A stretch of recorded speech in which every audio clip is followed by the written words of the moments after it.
የቤተክርስቲያን ሙዚቀኛ እንደሆንክ እናውቃለን። መዝሙሮችንም እንደምትጽፍ እናውቃለን። እና መዝሙሮችን በመጽሐፍ ውስጥ እግዚአብሔር ምን አስተማረ? አንደኛ፣ ሁለተኛ ሙዚቀኛ ተጫዋች ከመሆን ጋር አያይዘህ እስኪ አንዴ መልስልኝ።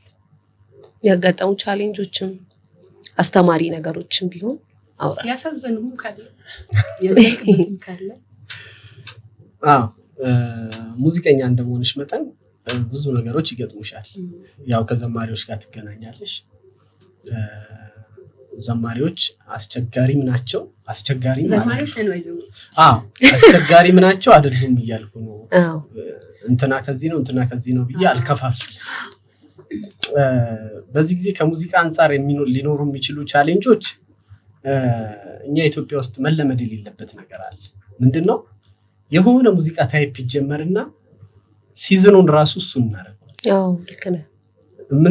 ዘማሪዎቹ የሚጽፉት መዝሙር ከዛ ጋር የተጠጋጋ ይሆናል። እንዲሰራላቸው የሚፈልጉት ሙዚቃ ከዛ ጋር የተጠጋጋ ይሆናል። ኮንቴንት ጭምር ስለ ህልውና እንዴት ተለቆ ህልውና ከተወደደ ኧረ ሰሞኑን ቫይራል የወጣው ህልውና ነው ብለው ዘማሪዎች ሁሉ ህልውና አለ። ስለዚህ አንቺ ጋር ሙዚቃ ፈልገው ከመጡ እንድትሰሪላቸው ከፈለጉ በዛ አይነት ሙድ እንድትሰሪላቸው እንጂ አንቺን ፍላጎት እንድትሰሪ ብዙ አይጠይቁሽ። እኛ ደግሞ እንደ ሙዚቀኛ ስራ መስራት አለብን፣ ስራችንም ስለሆነ እና ስቱዲዮ ክራይ እንከፍላለን፣ የተለያዩ ወጪዎች ይኖሩብናል። ያን ወጪ ምናምን ለመሸፈን በቃ ስራ ትሰሪያለሽ እና አንዳንድ ጊዜ ማትረኪበትን ስራ ልትሰሪ ትችያለሽ። በዚህ አጋጣሚ ያው ዘማሪዎችም ስለሚሰሙት ይሄን ፕሮግራም ስቱዲዮ ሄዳችሁ አይደለም ዘፈን መዝሙር ራሱ ከፍተው እንዲሰራልን ባይሉት። አንዳንድ ዘማሪዎች እኮ መተው ዘፈን ይከፍታሉ። ዘፈን ከፍተውልሽ ሪትሙ እንደዚህ ይሁን በጭራሽ ሙዚቃው እንደዚህ ነገር ቢሆንስ ብሎ ወይ ሬጌ ከሰራ ለምሳሌ ቦምባርሌን ይዞት መጥቶ እንደዚህ እንደ ቦምባርሌ እንደዚህ ምናምን ይሁንልኝ ልልሽ ይችላል እኮ። ከባድ ነው በጣም። እና ይሄ አንደኛ የገባንበትንም ዝቅጠት ነው የሚያሳየው። እውነት ነው። ሁለተኛ ደግሞ ሙዚቃን ደግሞ ለሙዚቀኛ ቢታው ጥሩ ነው ብዬ አስባለሁ። ቴንክ ዩ። ትልቁ ነገር እኮ እሱ አንዳንድ ጊዜ ውስጥሽ የሆነ ሙዚቃ አለ፣ ያን እንዳታወጪው ግን የሚመጣው ዘማሪ ይከለክልሻል። በእርግጥ የሌለ ነገር እኮ አላነሳም አይደል? ያለ ነገር ነው። እና ልጠቃቅስ እችላለሁ ባይዘው ጠቃቅስ እንዳትይ። አይ አንለም አይዞህ። በዚህኛውም ሳይድ ባይዘው ፕሮብሌም ስላለ ነው። ከሙዚቀኛውም ሳይድ ችግሩ ምንድነው? ሙዚቀኛው የዘፈን ሙዚቃ እየሰማ የዘፈን ሙዚቃ ያንዳንዱ ሙዚቃዎቹ ላይ ያስገባል። ልክ ነው። አሁን አስተውለህ ከሆነ አብዛኛውን ጊዜ ሁላችንም ያው ሶሻል ሚዲያ ስለምንጠቀም ሚዲያ ላይ ራሱ አሁን ከቅርብ ጊዜ ወደዚህ እኔ ብቻ አይደል አላውቅም ኮምፔር ያደርጋሉ ከዘፈኑና ከመዝሙሩ ጋርና የሚታይ ነው ልልህ ፈልጌ ነው። ተወራራሽነት አለው። በፊት ዘፋኞች የቸርችን ነገር መጥተው ይዘው ይሄዱ ነበር። አሁን ደግሞ ቸርች ላይ እየቆመ መጣ። ባይዘው ይሄ ጥበብ ሊወርድ የሚችለው ከሁለት መንገድ ነው። አንደኛ ከአጋንንት የሆነ ጥበብ አለ፣ ሁለተኛ ደግሞ ከእግዚአብሔር የሆነ ጥበብ አለ። ስለዚህ እኛ ከአጋንንት የሆነውን ጥበብ መጠቀም የለብንም። የዘፈን ጥበብ ምንም ተዘፈነበት ኮንቴንቱ ምንም ሆነ ማቅረቢያውም ጤነኛ ስላልሆነ አቅራቢውም ጤነኛ ነው ብለን ስለማናምን ዘፈን በሚዘፍኑ ሰዎች ዙሪያ ከዚህ ነገር ጋር ክርስቲያኑ ማህበረሰብ መገናኘት አይችልም። የማይነጥፍ እኮ የዜማም የሙዚቃ ምንጭ ያለው እግዚአብሔር አምላካችን ነው። ስለዚህ ይሰጠናል። መዝሙር እኮ በሌሊት ትሰጣለህ ይላል። በሌሊት ማለት እኮ ማታ ማለት አይደለም። ሌሊት ማለት በማይመች አይነት ሁኔታ ውስጥ ራሱ እግዚአብሔር ለሰዎች መዝሙር ይሰጣል። አይደለም ምቹ ሁኔታ ተመቻችቶላቸው። ስለዚህ የማይመች ሁኔታ ውስጥ ነኝ እኔ መውጣት ነው የምፈልገው፣ በአገልግሎት ብሬክ ማድረግ ፈልጋለሁ ምናምን የሚሉ ሰዎች ከእግዚአብሔር በተቀበሉት ብሬክ ቢያደርጉ ይሻላል። እና እኛም እንደ ሙዚቀኛ አንዳንድ ጊዜ እንፈተናል። እንደዚህ ይደረግልን፣ እንደዚህ ይሆንልን ይባላል። የውስጥ አቅምሽን አታውጪም ነውና ግጥም የሚል ጥያቄ ደግሞ ሁለተኛ ላይ ያለው ብዙ መዝሙሮች አሉ ለማለት አልደፍርም፣ ግን የእግዚአብሔርን ቃል ስለምወድ ይሄ ቃል ቢዘመርስ ብዬ አስባለሁ። ይሄ ቃል መዝሙር ቢሆን ጥሩ ነው ብዬ አስባለሁ። እንደ ሙዚቀኛ የዜማ ነገር ላልቸገር ይችላል። ዜማ ለመስራት በቃ ሙዚቀኛ ስትሆኚ ሙዚቃ ላይ ቁጭ ብለሽ የሆነ ነገር ትፈጥሪያለሽ እና የግጥም ነገር ገጣሚም ባልሆን ቤት እንዲመታ በትትም ይሁን በህህም ይሁን ቤት እንዲመታ ጥረት አደርጋለሁ። ይሄ ማለት እኔ ምንም ጥረት ላርግበት ሰጪው ግን እግዚአብሔር እኔ ከኔ የምለው ምንም ነገር አለ ብዬ አላምንም። በሙዚቃውም በግጥሙም በዜማውም በምሰራው ነገር ሁሉ የሰጠኝ እግዚአብሔር ነው ብዬ ነው ማለት። ስለዚህ እኔ በአገልግሎት ውስጥ ማስደሰት የምፈልገው ሰው ነው። ሰው እንዲደሰት የሆነ ሰው በጣም ደስ ብሎት በስማን በዚህማ መዝሙር ምናምን እንዲለኝ አይደለም። መጀመሪያ እግዚአብሔር ተደስቷል። ወሳኝ እውነት ነው። እግዚአብሔር ሐሴት አድርጓል ወይ? በመሰረቱ ሰውን ለማስደሰት የምናረጋቸው ጥረቶች ነው አሁን ወስዶ ያልተገባ ነገር ውስጥ የከተተ። አንድ አገልጋይ ሲናገር ምን አለ? ክፍለ ሀገር እንዲያገለግል ቤተክርስቲያኑ ጫና አሳደረችበት። በቃ እንትን የሚባል ገጠር ውስጥ ግባና አገልግል ሲባል ጌታ ሆይ አገልግዬ ከኢትዮጵያ ጀርባ ልጥለኝ ነው አለ። ኢትዮጵያ ጀርባ እንዳላት ሁሉ በሱ ነው ያው ገጠር ሂድ ስለተባለ እና እነዚህ ምኞቶቻችን እነዚህ ፍላጎቶቻችን ሁሉ ምንጫቸው ሰውን ለማስደሰት ስለምንሮጥ ለእግዚአብሔር ደስታ ከሆነ ግን በአገልግሎታችንም በመናችንም ዋጋ መክፈል ባለብን መንገድ መክፈል አለብን። ስለ ጤነኞቹ ላንሳና ገጠመኞችን ምናምን ስለሚነሱ ለአንድ ሴት አልበም ሰርችላት ነበር እና አንድ ፓስተር ነው ያገናኘኝ። አልበም ልሰራላት አልበሙን ልንጀምር ስንል ከፓስተሩ ጋር አንድ ላይ ተገናኝተን አንድ ሐሳብ ሰጠሱ። ምን አለ? እሱ ግጥም ትንሽ ስለሚሞካክር ግጥሞችሽን ያይልሻል፣ እኔም ደግሞ ቴዎሎጂካል ነገሩን ፓስተርም ስለሆነ አይልሻለሁና ጥሩ ነገር እንድታወጪ ምናምን አላት። ከዛ ጥሩ እሺ አላለችውም እና የመጀመሪያም ቀን አግኝቻት ስለነበር ብዙ ባህር ሊሆን ይችላል።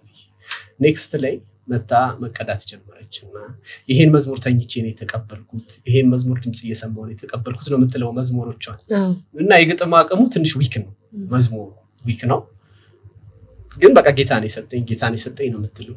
አንድ መዝሙር ግን ግጥሙን አልበለው ያው እሷን ሜንሽን ማድረግ ስለሚሆን ግጥሙ ጥሩ አልነበረም፣ የማይባል አይነት ግጥም ተብሏል እና እኔ ሙዚቃውን ስሰራው ራሱ በቃ እሱ ጋር ስደርስ በጣም ኮምፎርት አይሰማኝም። እንደ አልበም ዊክ ነገር አለው ግን ጌታን የሰጠኝ ካለ አንድ ሰው ትፈሪያለሽ። እኛ ኢትዮጵያን ባይዘው እግዚአብሔር አለኝ ከተባል በጣም ነው ትፈራው። እውነት ነው። ሐሳብ ቀላቅልክ እንዳትኝ እኔ ብዙ ፕሮፌቶች ጋር ምናምን ማልሄደውም ለዛ ነው። ጌታ አለን ካሉኝ ምፈራ ይመስለኛል። በጌታ ስም ሰው ከመጣብኝ ምፈራ ሰው እና እሷም ፈርቻታለሁ። እውነት ለመናገር ምንም ደካማ ቢሆን ፈርቻታለሁ። ፕሮፌት አይደለችም ግን ሰምቼ ነው ስላለች ስለፈራች ነው ሰምቼ ነው ይሄን ነገር ያመጣው ስላለች ፋይናሊ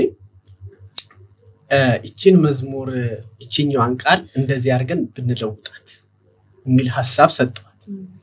ልክ ይሄን ሐሳብ ሲሰጣት ወይ ማት ያለች ሌሎቹም መዝሙሮች ቢሆን ኖሮ ፈቃደኛ ሆነ ነበር። ይሄን አልሆነባት። ይሄ መዝሙር ቀጥታ ጻፊ እየተባልኩ የጻፍኩት መዝሙር ስለሆነ አምሶ ያለች። እንደዚህ አይነት ገጠመኞች ይገጥሙሻል። አንዳንድ ሰዎች የዋህ ናቸው፣ አልተቀየሩም። አንዳንድ ሰዎች የዋህ ናቸው፣ በጣም ንጹህ ናቸው፣ ከዘፈንም ከምንም ጋር ህብረት የላቸው፣ ሙዚቃም እንደሰራሽላቸው ነው የሚቀበሉት። ግን መንፈሳዊ ዓለምን የተረዱበት መንገድ በቃ ጌታ ተናግሮኛል፣ እኔ ሐሳብ አይሰጠኝም፣ ኮሬክት መደረግ የለብኝም ብለው የሚያስቡ ደግሞ ሰዎች አሉና እንደዚህ አይነት ነገሮች ይገጥሙሻል ስቱዲዮ። አይ በጣም ደስ የሚሉ ሐሳቦችን እየተወያየን አይደለ? ማለት በቃ በጣም ማስቆ እየተጫወትክ ሊሆን ይችላል ሙዚቃው ወይ ሪከርድ እያደረግ አንዴ ምን ሰምቻለሁ መሰለ ስቱዲዮ ሄጄ ለመስራት ያው ዘማሪ ማለት እና ከኔ በፊት የሆነ ሰው መጥቶ እንደነበረ ነገረኝ ሙዚቀኛውና ፋይናል ሪከርድ ነው እና ያው ብዙ ነገሮች እንትን ድምጽ እንዳይረብሽ ይደረግ የለ እና ያረጋችሁ ሂል ጫማ ነው እና ከክፍለ ሀገር ነበር የመጣችው እና ሪከርድ ያረጋት እንትን ትሏለች በጫማ ሪትም ቆይ ከዛ ባክሽ ሼም ያዘው እና ባክሽ እንትን ጫማውን ወይ እንትን እቺ ምትዋል ማለት ነው ታያት ካልሆነ ደግሞ ጫማው ነው ልቀራ እንዴት እንዴ አለች ጌታ እና ቢላት ማለት በቃ ለምን ከመንፈስ ታወጣኛለህ? በቃ ልቀዳበት ለምን ከመንፈስ እኔ በቃ ሪትን እንደዚህ በዚህ መልኩ ነው የምጠብቀው። ጫማው እኮ እየጮኸ ነው ምን አልሰማለች። እና በጣም ብዙ ነገር እንደሚገጥማችሁ አምናለሁ። እና ያው አንዳንዴ ኮሜንትን ደግሞ መቀበል መልካም ነው። ያው ሁሉም የራሱ እውቀት አለውና ባለው እውቀት ደግሞ ብንሰማ ጥሩ ነው፣ መልካም ነው ብዬ አስባለሁ። እኔ አሁን በጣም እንደምትሰቃዩ አንድ ገጠመኝ አለ ከዚህ ጋር የተያያዘ እንደው ብዙ እንትን ያለ ገጠመኝ ባይሆን ያው ስቱዲዮ ላይ ስትሆኚ ብዙ ነገር ነው የሚገጥምሽ። አንድ ልጅ ክፍለ ሀገር ዘማሪ ነው እና ስቱዲዮ ሰራውለት ሙዚቃውን። የመጀመሪያ ቀን ሲቀዳ ኖርማል ነበር፣ ሳምፕል ሲቀዳ እዛ ለፋይናል ጠራሁት። በሳምፕል ፋይናል ነው አብዛኞቹ የሚቀዱት እንደምታውቂው፣ ግን እሱን ሳምፕል ቀድቼው ቆይ ሰርቼልህ ደግሞ ፋይናል ትቀዳለህ ብዬው ለፋይናል ጠራሁት። ስጠራው ሻይ የምንጠጣበት ቦታ ላይ 10 ጉሮሮን ይጠርጋል። ይሄ የሆነ ነገር ከጉሮሮ ውስጥ እንደሚያወጣ ሰው የለም ለማለት ስለሚቸገር የመትፋት ነገር ምናምን እና ምንድነው ምናምን ስለው እዚህ ጉሮሮዬ ላይ ፋይናል ልትቀዱ ስትሉ አብዛኞቻችሁ ዘማሪዎች ባይዘው እንደዛ ናችሁ። ጉሮሮ በቃ ለተራረግ ላይ በጣም ጎልናችሁና አስቸገረኝ። በቃ ማለት አስጠላኝ። ካፌ የምናውቀው ካፌ ውስጥ ስላለን እንደዛ እንትን ሲል ተው በቃ ይበላሻል ጭራሽ ድምጽ ምናምን እያልኩት አይሰማኝም። ማን መክሮት እንደሆነ አላውቅም። ተው ብለውም አይሰማኝም። በጣም በቃ እናድደኝ። ከዛ በኋላ ገብተን አዝማችን ለመቀዳት ስንት ጊዜ ብቻ ከ20 ጊዜ በላይ ነው ጉሮሮን እንደዛ የሚያደርገው። እያረገ ነው የሚቀደው። ቆይ አንዴ ምናምን ይላል እና ያኔ ሪከርድ ሩም ነበረኝ። ያሁኑ ስቱዲዮ ላይ አልነበርኩኝ።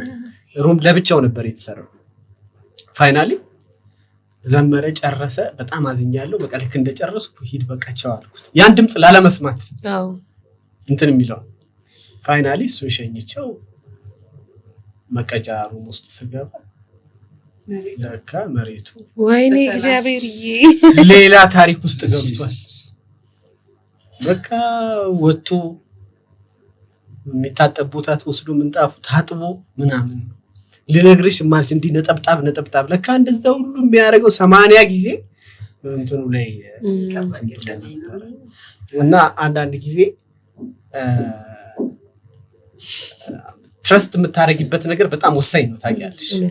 እና እኛ አሁን እዚህ ጋር ያለ ነው ዘማሪዎችም ስለሆናችሁ እናንተ ነው ሙዚቀኛ ስለሆንኩ አንድ ሰው ጋር ከሄድን ሙዚቃ እንዲሰራል ከሄድን ዘማሪ ሆነ በቃ ሄደናል አይደል? አንድ ጊዜ ትረስት ማድረግ ያስፈልጋል።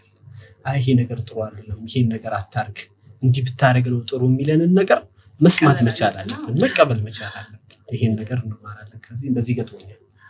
በጣም ነው ደስ የሚለው። ማትዬ ተባረክ። አንዳንድ ኮሜንት መቀበል የሚፈልግ ሰው ስለ አዎ በጣም የሆነ ነገር ምን አሁን ለሰማቲካ ነሱ አንፃር አንዳንድ ዘማሪዎች ኮሜንት እንደሚሰጡት ሁሉ አንዳንድ ሙዚቀኞች ደግሞ ጭራሽ ኮሜንት መቀበል ማይፈልጉም አሉ። እውነት ነው። ብቁ ነን ብለው በጣም ማለት አንዳንዴ ግን ያው ለምሳሌ በባህሪ መዝሙር ትንሰል የሆነ ቢሆን ብዬ ማስበው አለ። ለምሳሌ በራሴ ዘፈን ሰምቼ ማለት ነው የሆነ መዝሙር ሰምቼ ማለት ነው ግን እንደዚህ አይነት መዝሙር ቢሆን ብዬ ለውስጤ ራሴ ምንና እንደዚህ ቢሆንና ሲባል ነው በቃ እንደዚህ ነው ሆነ ያለበት ብሎ ደግሞ ልክ ነው። እነሱ ከኛ በላይ ሙዚቃው ላይ በጣም ቆይቷል። ግን አንዳንዴ ደግሞ የዘማሪውንም የሆነ ነገር አትሊስት አይዲያውን መረዳት ደግሞ አድሮና ኮሜንት አንዴ ምን ገጠመኝ መሰለሽ እንደ አርባ ምንጭ ዩኒቨርሲቲ የሆነ ሰዓት ፀጉር ቤት ገባው ማለት ነውና ፀጉር ቤት ገባውና ቁጭ አልኩኝ እንትን ላይ ወንበር ላይ ቁጭ አልኩኝና ሰውየው ፀጉር ቆራጩ ማለት ነው እንዲያሰራልኝና ማሽን አነሳ ማለት ነው እንዴ ቆይ እንጂ እንዴት ለምን ቆርጠኝ ጠይቀኝ እንጂ ከዛ ቀስ ብለህ እዚህ ጋር ዳርዳና አንስለው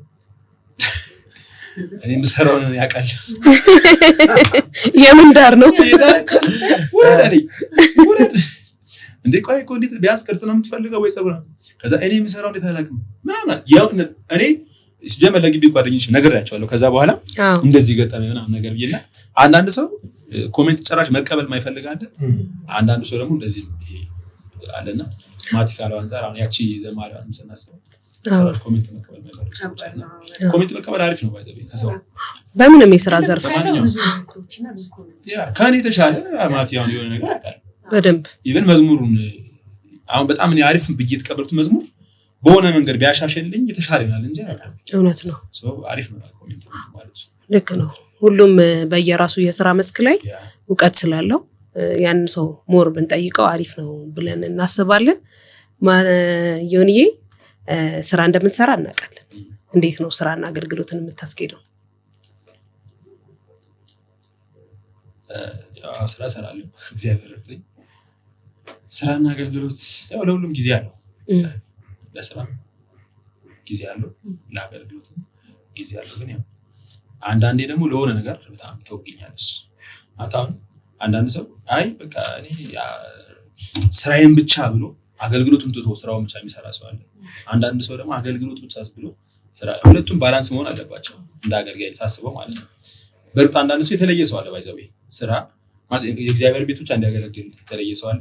እየሰራ ደግሞ እግዚአብሔር ባለው ነገር ደግሞ እግዚአብሔር እንዲያገለግል ደግሞ የተለየ ሰው አለ። የተለያዩ አይነት ሰዎች ስላሉ እኔ ለምሳሌ የግል ስራ እሰራለሁ፣ በዛው ልክ ደግሞ አገለግላለሁ። ሁለቱ ግን እንዳይጋጩብኝ ማድረገው ምንድነው ፕራዮሪቲ የምሰጠው ለምንድን ነው የሚለውን ነገር መጀመሪያ አውቃለሁ። እኔ ራሴ ማለት ወስናለሁ ለየትኛው ነው ቅድሚያ መስጠት ያለብኝ። አንድ ሰው ስራ ምድራዊ ነገር ማለት እዚህ የሚቀር ነገር ነው። ስራ ብሰራ ልለብስበት፣ ልበላበት፣ ቤተሰቦቼን ላኖርበት ነው። አገልግሎት ግን ዘላለማዊ ነው። ማለት ዘላለማዊ ነው የምልሽ ይሄ እንዴት ነው ከእግዚአብሔር የተሰጠኝ ነገር ነው። ላይፌ ነው፣ የነፍስ ጉዳይ ነው። ከአገልግሎት ስራዬን አላስፈልግም ምንም ነገር ቢሆን። ሲጀመር እኔ አሁን በዙሪያ ያሉ ሰዎችን መጠየቅ ትችላለሽ። እኔ አሁን አንዳንድ ሰው እንዲህ ነኝ ብሎ ከሚያወራ ይልቅ የሆኑ ሰዎች እንትን ቢሉ እኔ አሁን ብዙ ጊዜ ስራ ትቼ አገልግሎት ካለኝ ቸርች ስብሰባዎች ካሉኝ ኦር የሆነ ነገር ካለኝ ስራዬን ትቼ ወደ አገልግሎት ሲጀመር አንድ ነገር በደንብ መናገር ፈለገው እግዚአብሔርን አስቀድሞ የከሰረ የለም። በእውነት የእውነት አንዳንድ ሰው ይመስለዋል የሚጎልበት ይመስለዋል ዘግቼ አሁን እንደዚህ እኮ አለብኝ አሪፍ እኮ ነው ማሰቡ።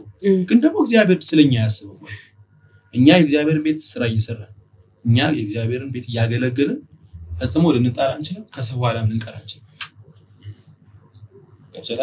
ስለዚህ የእግዚአብሔርን ሐሳብ ማስቀደም ይሄ ለእኔ ለራሴ እንደ መርህ ያስኩት ጉዳይ ስለሆነ ማለት ነው። በምንም ጉዳይ ስራ ሊኖር ይችላል፣ የሆኑ ነገሮች ሊኖር ይችላል። ግን አገልግሎት ካለብኝ ኦር ቸርች ላይ የሆነ ኃላፊነት አለብኝ ቸርችና የሆነ ነገር ካለብኝ ስራው ይደርሳል፣ ችግር የለውም። ግን እዚህ ጋር ብዙ ነገር አለና ስራና አገልግሎትን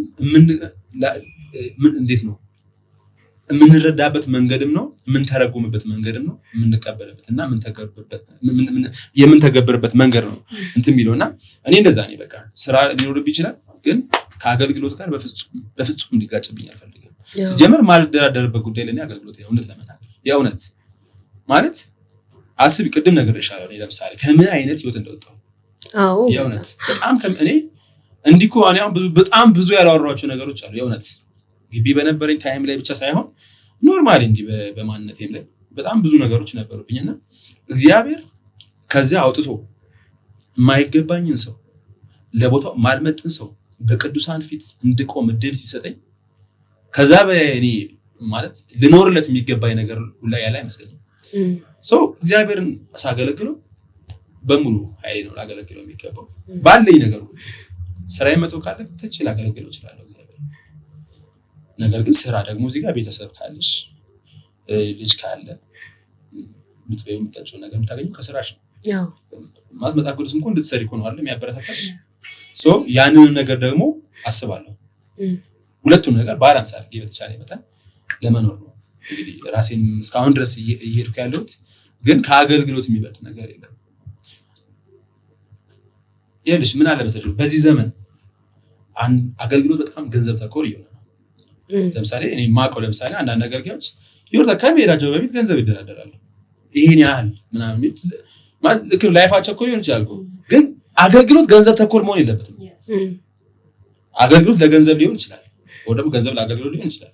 ግን ስናገለግል ግን ገንዘብ እየፈለግን እኔ የሆነ ጸሎት ባይዘው ሁሉ ጊዜ እግዚአብሔር እንትምረው በቃ ማለት ገንዘብን አስቤ እንዳገለግል የትም ብሄድ እኔ ምንም አይነት ጉባኤ ላይ ልሄድ እችላለሁ። ግን የሆነ ገንዘቡን ታርጌት አድርጌ ይሄን ያህል ነው ማገኘው ከዚህ ጉባኤ ወይ ደግሞ አበላልጬ እንዴት ለምሳሌ አንዳንድ ሰው ምን ያደርጋል የሆነ አገልግሎት ስትጋብዘው ይይዛታል። እሺ ይደውላል፣ ከዛ ይጠብቃል። በዛ ማለት ደግሞ ለዛስ ቀን ከዛ ይቀበልና ደግሞ እንዲህ አድርጎ እግዚአብሔር ነው እንደሚሰጠው እንኳን አይደለምና አገልግሎት ዛሬ ለመኖር እግዚአብሔር ነው እንደሚሰጠው። ሰው ያንን ቢረዳ ማለት ሰው ከንቱ ነው አይደል? ሰው ያንን መረዳት አለብን። ያንን ስለማቅ ገንዘብ ህይወቴ እንዲገዛ አልፈልግም። ገንዘብ አገልግሎቴን ዶሚኔት እንዲያደርግ አልፈልግም። እንዲጨፈልቅብኝ አልፈልግም። መንፈሳዊ ነገር ከውስጤ እንዲያወጣ አልፈልግም። ስለዚህ እሰራለሁ። እግዚአብሔር በረዳኝ መጠን ጳውሎስ እንኳን ድንኳን ሰፊ ነበር አይደል? ማለት ይሰራ ነበር። ሰራተኛ ነው።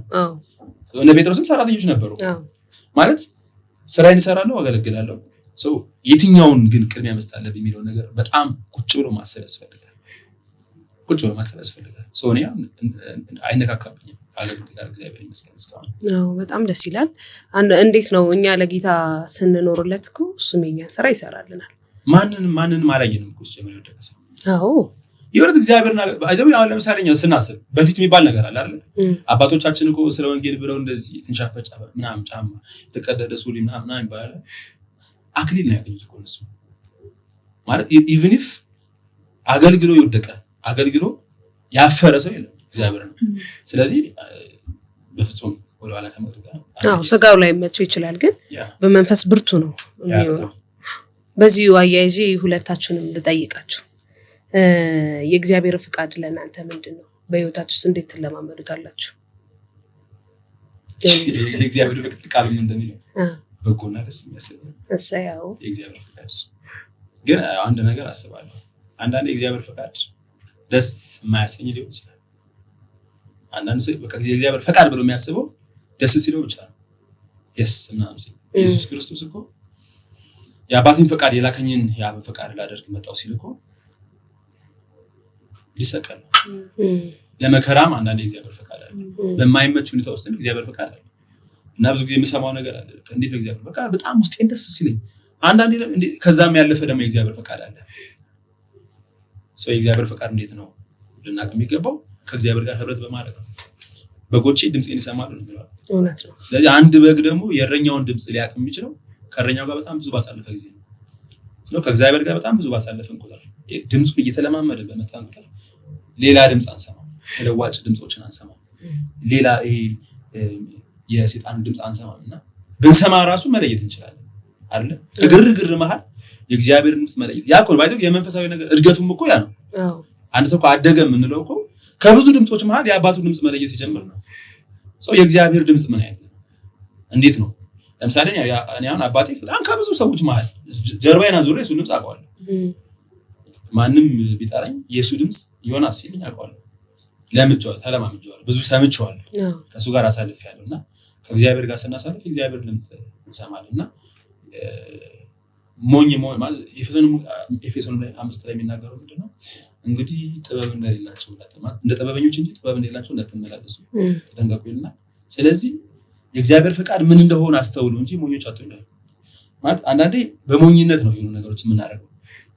በቃ ጀስት የእግዚአብሔር ፈቃድ ሁሉ ደስ የሚያሰኝ ብቻ ነው ብለን ስለምናስብ፣ ግን ያ የሞኝነት ነው። አንዳንዴ የእግዚአብሔር ሐሳብ ደግሞ ነው ሊል አብርሃም ውጣ ሲለው እኮ እግዚአብሔር መልካም ነገር አይደለም ማለት ውጣ፣ ከዘመዶች ከቤተሰብ ተለይተህ ውጣ ሲል ይሄ ድምጽ ከባድ ድምጽ ነው ባይዘው፣ ግን አብርሃም አላገራገረም። ስለዚህ ወጣ።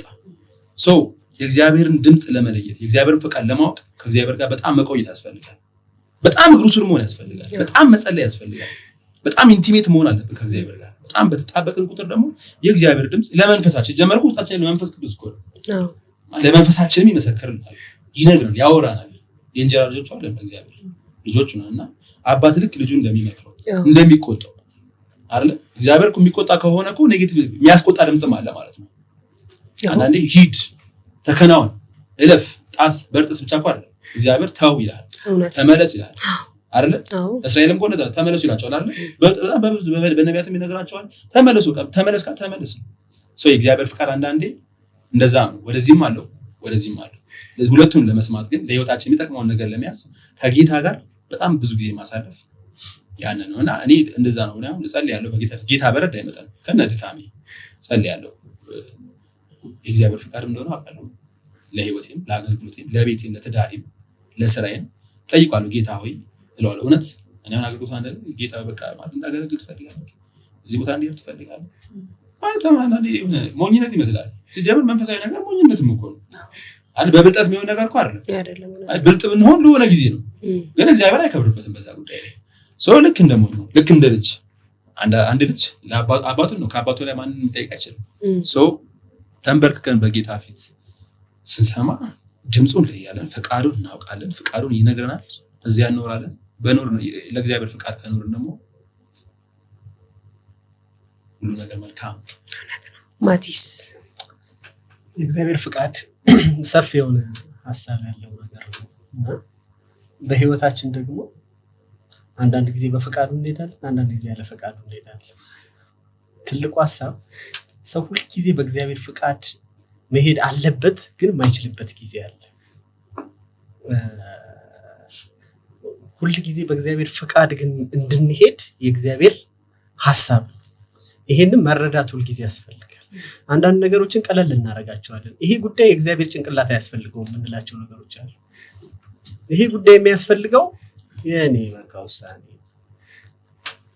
ለዛ ነው ያዕቆብ መልእክት ላይ እንሄዳለን፣ እነግዳለን፣ እናተርፋለን ለማለት እግዚአብሔር ቢፈቅድ በሩ ኦልሬዲ እኮ ብሩን ይዘውታል፣ ገንዘቡን ይዘውታል። ለመንገድ የሚያስፈልጋቸው የትራንስፖርት ይዘዋል። ሄደው ነግደው የመጣውን ትርፍ ይዞ መምጣት ነው። ስለዚህ ብሩን ከያዝኩ እንትኑ እኔ ጋ ካለ ምንድነው በዚህ ጉዳይ ላይ ፈቃድ? እግዚአብሔር ካልፈቀደ በስተቀር በህይወታችን አንዳች ነገር አይሆንም። እኛ ቀጣይ ባለው በዚህ 10 ደቂቃ ውስጥ አናውቅም ምን እንደሚሆን። ለምሳሌ አሁን እንደምታዩት በየቦታው የመሬት መንቀጥቀጥ አለ። እዚህ አካባቢ ኑር አይኖር አላውቅም፣ ግን የመሬት መንቀጥቀጥ አለ። እኛ ከ2 ደቂቃ በኋላ እኮ ምን እንደምንሆን አናውቅም። ማን ነው እዚህ ውስጥ የሚያውቀው? 2 ደቂቃ እንደውም አርቄው ማይክሮ ሰከንድ ምን እንደምንሆን አናውቅም። እውነት እዚህ ህይወታችን ቀጣይ እያንዳንዱ ነገራችን እኛ የእግዚአብሔር ጥገኞች ነን።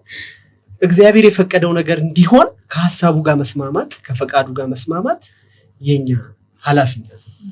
የተገለጡ ግን የእግዚአብሔር ፈቃዶች አሉ። አሁን በእግዚአብሔር ቃል ውስጥ የተቀመጠ አንዳንድ ጊዜ እኛ ችላ የምንለው እግዚአብሔር ግን በቃል ውስጥ አስቀምጦታል። ለምሳሌ ኢየሱስ የአባቱን ፍቃድ ሊፈጽም እንደመጣ ያውቃል፣ እንደሚሞት ያውቃል፣ ነፍሱን አሳልፎ እንደሚሰጥ ያውቃል። በሱ ሞት ደግሞ በሱ የሚያምኑ ሁሉ እንደሚድኑ ያውቃል። ተልኮም ጭምር ነው ይሄ። ግን ጌቴሴማኒ ላይ በቃ ፈር እንደ ሰው ፍጹም ሰው ስለነበር የደም ላብ አላበው፣ በጣም ተጨነቀ። የእግዚአብሔር ፈቃድ የኢየሱስ ክርስቶስ መሞት፣ መሰቃየት፣ ታልፎ መሰጠት እንዲዘባበቱበት በሸላቾቹ ፊት ዝም እንዲል ምንም አይነት አክሽን እንዳይወስድ ይችላል። አክሽን መውሰድ እንዳይወስድም ጭምር ነው ባይዘው የእግዚአብሔር ፍቃድ። አቅም ኖሮት አቅም እንደሌለው፣ ጉልበት ኖሮት ጉልበት እንደሌለው፣ ችሎታ ኖሮት ችሎታ እንደሌለው ያንን መንገድ እንዲያልፍ የእግዚአብሔር ፍቃድ ነበር። ግን ካለበት ጭንቀት አንፃር ጠየቀ እግዚአብሔር ጌቴሴማኒ ላይ። እዛ የአትክልት ስፍራ ላይ እግዚአብሔር ወይ ብትወድ እቺ ጽዋ ከኔ ትለፍ። እሷ ጋር ጸሎቱ ቆሞ ቢሆን ነው ያንተ ፍቃድ ይሁን ባይል ኖሮ እኛ እዚህ ጋር ተሰብስበን እኮ ኢየሱስ ማለት አንችልም። እኛ እኮ ሰንዴይ ስኩል የዘመርንለት ትልልቅ ሆነን የዘመርንለት እንደዚህ ሆነን ያሸበሸብንለት በዚህ ቻሌንጅ ውስጥ ያለፍንለት እዚህ ቦታ ያገኘን የምንለው ጌታ የመጣው እኮ በዛ ፍቃድ ስር። ያቺ ፍቃድ ባትፈጸም ኖሮ አልፈን አንመጣም ነበር። ብትወድ ግን በቃ ያንተ ፍቃድ ይሁን አለ እግዚአብሔር። ለእግዚአብሔር ፍቃድ ራሱን አሳልፎ የሰጠ ሰው በህይወት ነው እንጂ የሚገለጠው በጸሎት ብቻ አይደለም። አንዳንድ ሰውን ፈቃዱ ይሁን ስደውሉለት ምናምን ፈቃዱ ይፍቀድ ብቻ ይፍቀድ። ላይፉን ስታዩት ምንም ከእግዚአብሔር ፍቃድና የሱ ህይወት በጣም የተራራቀ ይሆናል። ስለዚህ ንግግርም ብቻ አይደለም፣ ፍቃዱ ያስፈልጋል። ፍቃዱ ማለት ጥሩ ነው፣ መጸለይ ጥሩ ነው። ስለ እግዚአብሔር ፍቃድ ቁጭ ብሎ በየጉዳዮቻችን ውስጥ ቀደም እንዳነሳሁት እቺን ውሃ አንስቶ ከመጠጣት ጀምሮ የሱ ፍቃድ እንዳለበት ባንናገረው እንኳን ማይንዳችን በዛ ሴት መደረግ አለበት። ግን ካልሆነስ አንዳንድ ሰዎች ፍቃዱን እያሉ የእግዚአብሔር ፍቃድ የሌለበት ቦታ ሊገኙ ይችላሉ፣ ሊውሉ ይችላሉ። አንዳንድ ጊዜ ራሳችንንም በዛ መንገድ እናገኘዋለን። የእግዚአብሔር ፍቃድ ምን እንደሆነ በእግዚአብሔር ቃል መሰረት ሰዎች እንደዚህ ሰብስበን ጉባኤ ሰብከን እኛ አንኖረው፣ እነሱ ይኖሩታል። እንደውም ያንድ ሰውዬ ታሪክ አለ ብዙ የምታውቁት እና ኢየሱስ በውሃ ላይ ተራመደ የሚለውን ስብከት ሰውዬው ይሰብካል። ከዛ በኋላ ምዕመናን ሰማና አንዱ ምዕመን ብዙ ኪሎ ሜትር አቋርጦ ነው አንድ ወንዝ ስላለች በስንት ርቀት የሚመጣው። ይሄን ስብከት ከሰማ በኋላ ወንዟ ላይ ወክ ማድረግ ጀመረ። ወክ እያደረገ ቅርብ መንገድ ነች፣ የ5 ደቂቃ ነች። ያ ሁላ ኪሎ ሜትር የምታስወስደው ወንዟን ስለሚሻገር ወንዟ ነች። ከዛችን ስብከት ሰማና አመነ። እንዳትሞክሩት ደግሞ እናንተ ብቻ አመነ። ቃሉን ተቀበልና መሻገር ጀመረ። ከዛ የምስጋና ፕሮግራም አዘጋጀና ብዙ መንገድ ስለተቀነሰለት ድካምም የምስጋና ፕሮግራም አዘጋጅቶ የሰበከው ሰውዬ እና እባክህ ቤት የምስጋና ፕሮግራም አለ እና ጌታ እናመሰግናለን፣ በአንተ በኩል በመጣው መልእክት ጌታ ያደረገው ነገር አለ፣ እዛ ትሰማለህ ምስክርነቱ ምናምን አሉ። ከዛ እሺ ተብሎ ጉዞ ተጀመረ። ታዲያ በዛ ኪሎ ሜትር ሊወስደው ባጭሩ ወሰደ። ከዛ ና በል እንሻገር ብሎ እጁን ይዞ መንገድ ላይ ያስጀምረው ሲል እንዴ እኮ ወንዝ ነው አለው። እኮ እንሻገር አለው። እስቲ ተሻገር አንተ አለው። ጠብ ጠብ ጠብ ጠብ ብሎ ተሻገረ። ሲሻገር አገልጋዩ ምን ቢል ጥሩ እኛን ሰብከዋለን እናንተ በቃ ኑሩት ብሎ እየሮጠ ወደ ቤቱ ጎትቶ እንዳይሻገር እና አንዳንድ ጊዜ ይሄ ምንድን ነው ምሳሌ ነው መቼም ይሄ ትልቅ ነገር እኮ ያስተምረናል። በተለይ አገልጋዮች እንደዘመርነው እኮ መኖር አለብን። የእግዚአብሔር ፍቃድ ማለት ያ ነው። ምን ዘምረው መዝሙር ጌታ አንተ እንዲህ ነህ እንዳልነው እንደዛ መኖር። አንዳንድ ሰዎች አሁን ስለ እግዚአብሔር ታማኝነት ይናገር፣ ታማኝ ነው ጌታ ታማኝ ነው እንልና ትንሽ ጉዳይ ስትገጥመንስ ምን እናደርጋለን? ትንሽ ጉዳይ ስትገጥመን አይኖቻችንን ከጌታ ላይ አንስተን ወደ ተራሮች እናነሳለን። የዳዊትን ጸሎት የዳዊትን መዝሙር ተቃራኒ ነገር እናደርጋለን። አይኖቻችንን በቃ ትልልቅ የምንላቸው ማን ነው ምን የሚያደርግልኝ ምን የሚያመጣልኝ ነው የምንለው። የሆነ ጉዳይ ሲገጥመን አትሊስት እንኳን እግዚአብሔር ወይ በማ በኩል ልትጎበኘኝ ነው ብለን እንኳን አንጠይቅ። እንደው በሰው በኩል እንጎበኝ ችግር የለው። ግን ይሄ መንገደ ብዙ የሆነው ለኛ የሆነ ነገር ለማድረግ ባይቸገረውን እግዚአብሔር በዚህ ጉዳይ ላይ ፈቃድ ምንድነው ከምንል ይልቅ ልመና ብንወጣ እጃችንን ብንዘረጋ እንመርጣለን። እኔ እግዚአብሔርን ፈቃድ የምረዳው ከዚህ አንፃር ፈቃዱን በቃል ውስጥ አስቀምጦልናል። ያንን ቃል መኖር ነው። ኑሮ ደግሞ ምንም ሊሆን ይችላል። የእግዚአብሔርን ፈቃድ እያደረግን ቅድም ልክ እንዳነሳ ነው እንደ ኢየሱስ ልንሰቀል እንችላለን። ሐዋርያቶች እኮ እንደዛ ነው። ፈቃዱን እያደረጉ ይገረፉ ነበር፣ ፈቃዱን እያደረጉ ይሰደዱ ነበር፣ ፈቃዱን እያደረጉ ይሰቀሉ ነበር። ስለ ወንጌል ነው ያ ሁላ ዋጋ ሲከፍሉ የነበረው። የእግዚአብሔር ፈቃድ በክርስቶስ ኢየሱስ በኩል ደግሞ ይሄን የምስራች ወንጌል እንድንናገርና እሱን እየመሰልን እየተሰራ እንድንኖር እንጂ ሌላ በጣም የቅንጦት ህይወት መኖር የእግዚአብሔር ፈቃድ ቢሆን ኖሮ የእግዚአብሔር ዓላማ ፐርፐዙ እሱ ቢሆን ኖሮ ለሁላችንም እኮ መስጠት ይችላል። እኩል እንደውም ፍትሃዊ የሆነ ክፍፍል እግዚአብሔር ስለሚያውቅበት እያንዳንዳችን ቤት ውስጥ ከእንቅልፋችን ስንነቃ ዳይመንዶች፣ ወርቆች ተሰፍረው ሊቀመጡልን ይችላሉ። የእግዚአብሔር ፈቃድ ግን ከዳይመንድና ከወርቅ ይልቅ የበለጠ ነው። እሱ ምንድነው ካለ ኢየሱስን መምሰል። እዚህ ያ ላይፍ ከኛ ይጠበቃል ብዬ አስባለሁ። እንደዚህ ነው የምንረዳው። አዲሱ ፕሮጀክት እንዴት ነው ዩቲዩብ ላይ ጀመርከው? ከእግዚአብሔር ፈቃድ እያየናቸው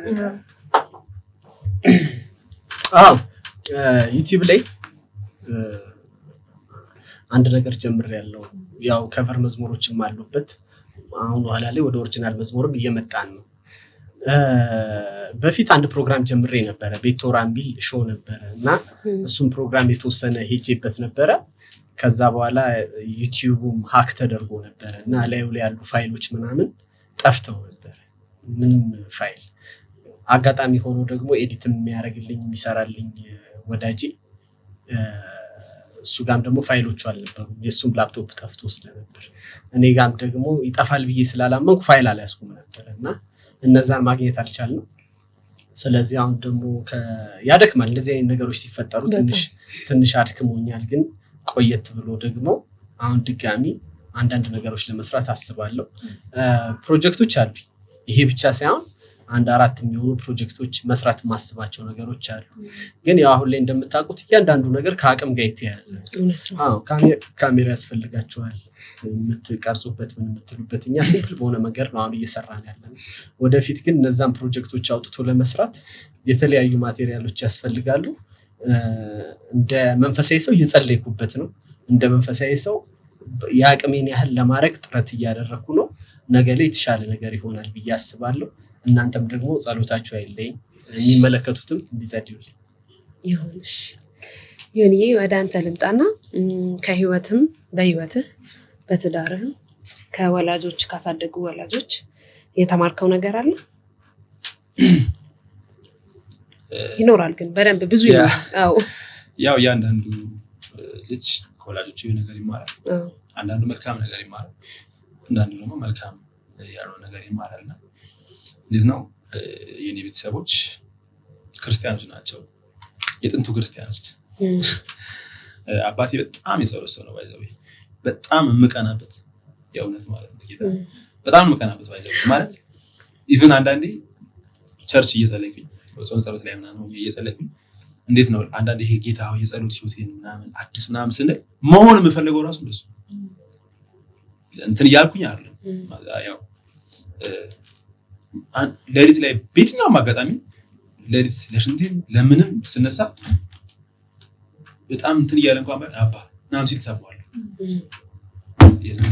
አዶናይ እነዚህ ቃሎች አሁን ጆሮ ላይ የቀሩ ቃሎች ናቸው እና በቃ ሲል ሰማ ሁሌ በምን ዝም ብሎ ሰው ከቅልፍ ብንን ሲል እንዴት ነው አንድ አፍሽ ላይ የተቀመጠ ነገር ለምሳሌ በጣም እንትን የሚል ሰው በድግ ሲል ወዲያውኑ ውስጡ የሞላው ነገር ነው። የኔ አባት ልክ እንደዛ ነው። በጣም የጸሎት ሰው ነው። በጣም ማለት በጣም ብርቱ። እውነት ለመናገር ቅድም እኔ አንድ ነገር ነግሬያቸዋለሁ። ያው ታውቃላችሁ ላይፌ እንደዛ ነው ብያቸዋለሁ። ማንም ኮንትሮል የሚያደርገኝ ሰው የለም። ቤተሰብ የሚችለውን እኮ ነው የሚያደርገው። አንቺ ሊቆጣጠርሽ የሚችለውን እንጂ በመረብ አያጠምድሽም። ለምትሄጂበት ሁሉ ካሜራ አይለቅም። ግን በእርግጠኝነት ዛሬ ያቆመኝ አባቴ ጸሎት በእርግጠኝነት ይሄ ለሾው ምናምን አይደለም። የእውነት በጣም ስለኛ ይጸልያል። ተኝቼ ትዝ ይለኛል እንዲህ እጁን ምናምን ነገር እንደዚህ አርጎ ሲጸልይልኝ እህቶች አሉ፣ 4 እህቶች አሉ፣ ታናናሾች ናቸው። ያው ለቤቴ የመጀመሪያ ልጅ ነኝና ሁሌ ይጸልይላቸዋል እነሱ ሁሌ ማለት ነው። ጭራሽ የማይደክመው ሰው ለመጸለይ ለኛ ለመጸለይ ማለት ነው። ሰው ጸሎት በጣም ትልቅ ነገር ነው ለህይወት ያደረገልኝና የእግዚአብሔር ጥበቃ እንዳለ ሆኖ ደግሞ የአባቴ ጸሎት በጣም ለዛሬ ላለሁበት ነገም ደግሞ እርግጠኛ ነኝ ብዙ እንደሚያስጉዘኝ የሱ ጸሎት ያን ስል ሰንፌ ደግሞ ከመጸለይ አላቆምም። ልክ ከሱ ያየሁትን ደግሞ ዛሬ ልጅ አለ ጸልይለታለሁ፣ ስለሱ ጸልያለሁ፣ ከባለቤቱ ጋር ጸልይ የእውነት ምክንያቱም ጸሎት ምን ያህል ኃይል እንዳለው አይቻልም። ኃይል እንዳለው አንዳንድ ሰው እኮ በምንም መንገድ እኮ አይነካም እኮ አይደለ ብዬሻለሁ እኮ ኮንፈረንስ አዘጋጅቶ አብዛኛው አበሻ አይነካም። ምንም ብታረጊ የመንፈስ ቅዱስ ሙላት ብለሽ አይነካም እንደዛ። ነገር ግን ልክ እሱ ስለኔ የጸለያት ያቺ ጸሎት እንዳልጠፋ እንዳልወርቅሽ ካምፓስ ስኖር ምናልባት ጓደኞቼ ያውቃሉ ዶርም ውስጥ ነኝ ብቻ ነኝ 2 ነን ጴንጤ ግን አንዱ ትንሽ ተከም ያለ ክርስቲያን ነውና ልጠፋ ቢገባኝ ይጠፋ ነበር። እዛ ሱስ ውስጥ መግባት ቢኖርብኝ በጣም እገባ ነበር። እዛ ምንም አይነት ዓለም ውስጥ መግባት እችል ነበር። ግን ይጠብቅሻል። በቃ ሁሌ ደግሞ ሲደውልኝ የሚለኝ እንደዛ ነው፣ ጸልይልሃለሁ፣ በርታ አሜን። እኔ የምፈልገው ከሱ ያ ነው ጸሎት ነው አይደል? አንድ ሰው ሊያደርግልሽ ወይ ሊሰጥሽ የሚችለው ትልቁ ነገር እኮ ጸሎት ነውና አንዳንድ ሰው ለልጆቹ ሀብትን ሊያወርስ ይችላል፣ ቤት ሊያወርስ ይችላል፣ የሆነ ነገር ሊያወርስ ይችላል፣ ወይ ሀብት ንብረት ወርቅ ሊያወርስ ይችላል። አባቴ ለኔ ያወርሰኝ ደግሞ ያን ጸሎት ነው። በጣም ነው የምወደው በዚህ አጋጣሚ አባቴን። እናቴ በጣም አማኝ ናት፣ በጣም አማኝ ናት። ፋዘር ነው የሚላትና አማኝ ናት። ልክ ለምሳሌ በቲቪ እያየን እንትን እስካቫተር ምናምን ነገር ታያለችና ፋዘር ይሄ መግዛት ነበር ችግር ቀላል ነው ለእግዚአብሔር ትላለች። ጌታ ነው ብለሽ እስካቫተር የመግዛት ራሱ እምነት አላት ማለት ነውና ምንም ስታይ እኮ ነው። በቃ አንዳንዴ ደግሞ ፊልም እያየ ምናምን ነገር ልክ አሜሪካን ምናምን የውጭ ፊልሞች ምናምን ነገር ስናይ መኖር ማዛ ነበር ሲል ምን ችግር እንኖራለን ትላለች ስትል ግን ማለት ነው ለእንትን ብቻ አይደለም። ይሄ አንዳንድ እንዴት ነው ለምሳሌ የኔ እናት ብዙ አልተማረችም፣ ግን ደግሞ በጣም ነው እግዚአብሔር የሚወዱት፣ ያፈቅሩታል፣ እግዚአብሔር ያምኑታል። በቃ እግዚአብሔር የእውነት ማለት ነው። አንዳንዴ እኮ ከሚያውቅ ሰው እኮ ያሰው ይሻላል እና በቃ በእምነትም ነው በቃ የምር ሰው በጣም የእምነት ሰው ነችና በጣም ነው የምወዳት እናቴን። በዚህ አጋጣሚ ብዙ በእኔ ላይ ብዙ ኢንቨስት አድርጋለች፣ በጣም ብዙ አልቅሳለች በእኔ ጉዳይ። በጣም እንግዳ ተቀባይ ነች። ሰው በልቶ የሚጠግብ አይመስላትም። አንዳንድ ሰው ለማሞገስ ነው ያንን ነገር ግን በጣም ነው ይሽራል ያለው ያየሁትን ነገር ላይፌ ላይ በጣም ኢንፍሉዌንስ አድርጓል። በቃ በጣም ኢንፍሉዌንስ አድርጎኛልና ከቤተሰቦች ያየሁት ምንድነው ትጋት፣ እግዚአብሔርን መውደድ፣ ሚስትን መውደድ በጣም ነው የሚወዳት፣ በጣም ነው የሚታዘዛት። ያንን ነገር ከነሱ ተምሬያለሁ። ከምንም በላይ እኔ አንዳንድ ሰው እኮ የሆነ ነገር እኮ ሰጥቶሽ እኮ ብር ሰጥቶሽ ሀብት ሰጥቶሽ የሆነ ደግሞ ያንን የሚያጠፋ ደግሞ የሆነ ባህሪ ያወርስሻል። ገባሽ? እኔ ግን በአለቱ ላይ ተክሎኛል ማለት በቃ ይሄ እንዴት ነው ሲጀመር ቴንክ ዩ ማለት እግዚአብሔር እንዳቃርጎኛል። ከምንም በላይ እግዚአብሔር እንደወድ የሚገርማችሁ ማክሰኞና ዓርብ የቤተሰብ ፕሮግራም አለ። በቃ ቤት ፋሚሊ ማለት እናት አባት 4 ልጆች። እኔ ብዙ ጊዜ አንዳንድ እንደነገርኳቸው አርፍጄ እመጣለሁ። በዛ በኩል ይለኛል በጓሮ በኩል ገባለሁ ማለት ነው እንዳረብሻቸው እና ሁሌ ሲለን የማይጠፋው ከአፉ የማይጠፋ ነገር እግዚአብሔር የሚያከብሩትን ያከብራል፣ የሚንቁት ይናቃሉ። ይሄን ስለው በጣም በቃ እንደሚደሰት እርግጠኛ ነኝ ማለት አረሳትም መቼም በህይወቴ እግዚአብሔር የሚያከብሩትን ያከብራል ማለት ወረተኛ አምላክ አይደለም እግዚአብሔር። ኖረሽለት ቅድም ብያችሁ ኖረሽለት ይሆን አድርገሽለት አክሎ በስጋ በሆነ ግን ደግሞ እግዚአብሔር የከበረውን ነገር ነው የሚያደርግልና የሚያከብሩትን ያከብራል፣ የሚንቁት ይናቃሉ የሚል እንትን ይነበርና ያ ነገር በጣም ህይወቴን ነክቷልና አሁንም በደንብ ጸልይልኝ። ያንን ነው ከአባት የተማርኩት። ትልቅ የእግዚአብሔር ፍቅር በጣም ነው እግዚአብሔር የሚወደው። በጣም በድካም ውስጥ ሆኖ ስራው ትንሽ አድካሚ ነው የሚሰራው ስራ ነው። ደክሞት መጥቶ በቃ አባ ይላል። እግዚአብሔር የሚፈልገው ደግሞ ያንን ልክ እንደ ፈሪሳውያን በማዘን ቆሞ እንደሚጸልዩ ሰዎች ለታይታም አይደለም የሚጸልየው ለእግዚአብሔር ነው የሚባለው። ያ ልቡ በጣም ይገርመኛል ባይዘው እንጃ የእውነት ይገርመኛል። እንደዚህ አይነት ለዛ ነው የሚያስቀነው የድሮ ክርስቲያኖች ባለው ፓወርፉል ነው ላይፋቸው ባይዘው ፋሚሊዎቻችን በጣም አንደኞች ናቸው። እኔ ምንድነው ግን ማለት እኔ ሁሌ ለጓደኞቼ የምላቸው ነገር አለ። አንዳንዴ የድሮ ክርስትና ብለን ስናወራ ልክ አሁን ለምሳሌ አድዋ ስንል ድሮ ነው ኢቭን እኛም አልነበርንበትም ቅርሶቹ ናቸው እንትኖቹ ናቸው ያሉትና በዚህ ልክ እንዴት ክርስትና ለሞቅ ማለት ይሄን ያልፈጠነ እኛም ይሄን ያል ከጸሎት ለመራቅ በእግዚአብሔር ላይ ይሄን ያል ለማመጽ ለምን ማለት በዚህ የእድሜ ጋፕ እንግዲህ በእኛ እድሜ ነው በጣም ወጣት ነኝ ገና በእኛ እድሜ እንደዚህ ለምን ነው እላለሁ። ግራ ይገባኛል የእውነት ሰይጣን ምን ያህል እየሰራ ነው፣ እኛ ደግሞ ምን ያህል ለተኛ ክርስቲያን ማህበረሰብ በጣም ልንነቃ ይገባልና ክርስትና ትላንትና እንደዚህ ከነበረ ዛሬም እኮ ክርስትና በእግዚአብሔር ላይ ተመሰረተው እኔ ግራ የሚገባኝ ነገር ነው በእውነት ያልተመለሰ ጥያቄ ነው። ከቤተሰቦች የተማሩት ያን በጣም እግዚአብሔር መውደድና ፍቅር እንግዳ ተቀባይነት ይብዛልን። ያው ለሁላችንም ፋሚሊዎች ያለ ነገር ነው የሚጋባም ነው። ስታወራ ሁላችንም ጋር ተች አላረጋችሁ በጣም ነው ውስጥ የነካኝ የነበረው በለው በቃ በለው እውነት በለው ማትዬ የፋሚሊ ነገር ሲነሳቸው በጣም አሁን ይሁን እንደውም አሁን ካለው ጋር ምናምን ሲያነጻጽረው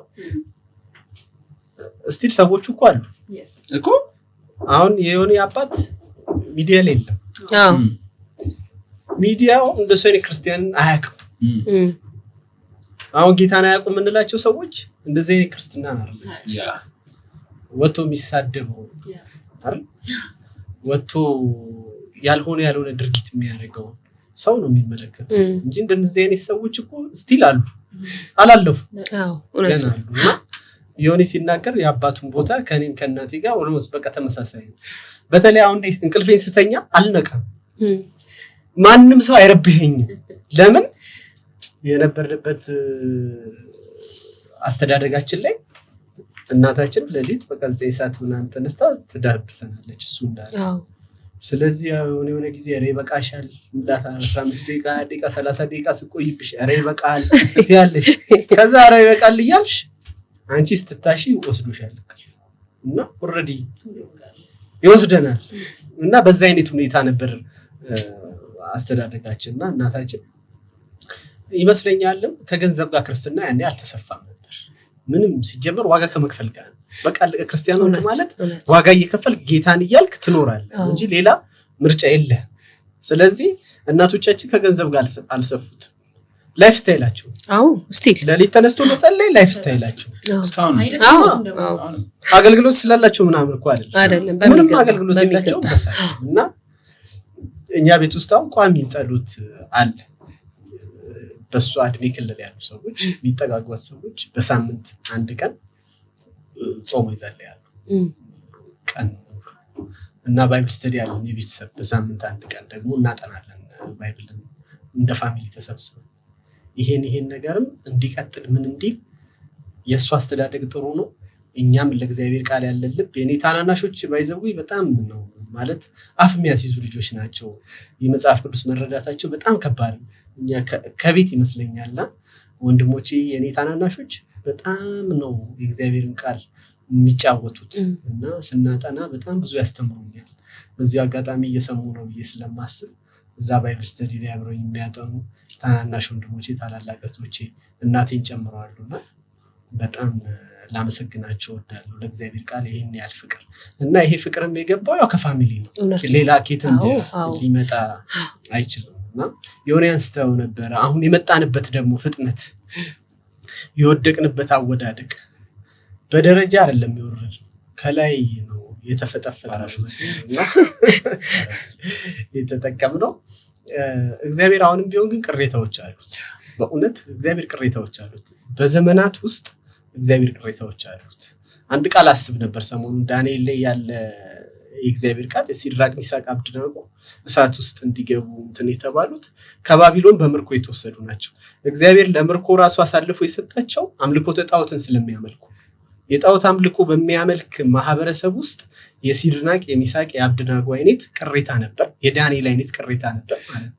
ባቢሎን ምድር ላይ ሄደው አብረው ከባቢሎናውያን ጋር ጣዖትን ማምለክ ሲችሉ ግን ነው እኛ እናደርገውን ብለው እንደ ቅሬታ ሆነው እግዚአብሔርን ከሱ ውጭ አምላክ የለም ብለው የእግዚአብሔርን ስም በባዕድ ምድር ላይ ያስጠሩ ሰዎች ናቸው። እንደዚህ አይነት ሰዎች እኮ ዛሬም አሉ። እንደ ሳሙኤል አይነት ሰዎች አሉ። የኤሊ አይነት ልጅ ብቻ አይደለም። እውነት ነው መድረኩን ሊሞላ ይችላል። የኤሊ ልጆች አይነት የአፍኒንና የፊንሐስ አይነት ልብ ያላቸው ሰዎች መድረኩንም ሶሻል ሚዲያውንም ምኑንም ሊሞሉት ይችላሉ። ግን ደግሞ እንደ ሳሙኤል ያለ ሰው የለም ማለት አይደለም በዚህ ጊዜም ቢሆን። ስለዚህ እንደ ክርስቲያን ይሄ ነገር ሲነሳ የሚሰሙትም ሰዎች እኛም ብንሆን ቅሬታ እግዚአብሔር ቅሬታ አድርጎ ያስቀመጣቸው ሰዎች እንዲወጡ እንዲነሱ መጸለይ ያስፈልጋል ብዬ አምናለሁ። ግን ከዚህ ነገር ጋር ተያይዘው ለምሳሌ አሁን ያው እንደ አገልጋይ እንደመሆናችን መጣ የምንታዘበው ነገር አለ አይደል? መድረኩ ይሁን ያለ እስኪሞላ ድረስ አሉ እኮ አባቶች አሉ። ለምሳሌ የቤተክርስቲያን አባቶች አሉ፣ የቤተ ክርስቲያኑ ማህበረሰብ አለና እንዴት ነው መቃወም ያቃተን ብዬ አንዳንድ ያስባለሁ። ማለት እንዴት እነሱ ማውገዝ ማለት እንዴት ዶሚኔት ሊያደርጉ ይችላሉ? ከተላላን መድረክ አንዳንድ የምናያቸው ነገሮች በጣም ይሆነ ያሳፍራሉ። እውነት ለመናገር ያ አሳፋሪ በሚባል አይነት ደረጃ ነው እንትን ቢባማት የሚያፍረው ክርስትና አይደለም። ክርስትና አፍሮ አያውቅም።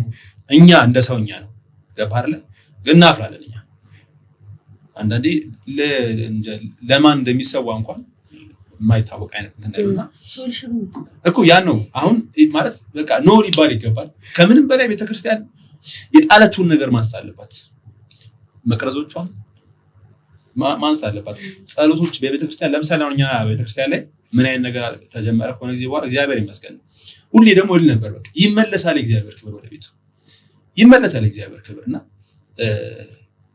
በጣም በጸሎት የሚተጉ ወንድሞች አሉ። አሁን እኛ ቤተክርስቲያን ወጣቶች ሆነው ልክ በእኛ ኤጅ ሆነው በጣም በጸሎት የሚተጉ እና እንደዚህ አይነት ትውልድ ሳይ ደግሞ ተስፋ አለ። አሁን ማቲዬ እንዳለው ተስፋ አለ ደግሞ ነው በቃ በእግዚአብሔር ክብር የማይደራደሩ በቅድስና ጉዳይ የማይደራደሩ በቤቱ በመድረክ ማለት አገልጋዮችም ዘማሪዎችም ሆነው ደግሞ የማይቀልዱ በቅዱሳን ፊት የማይቀል ማለት የማያቀሉ ቆሞ የሚያገለግሉትን ቅዱሳን የማያቀሉ ደግሞ የሆነ ትውልድ ደግሞ እግዚአብሔር አለው።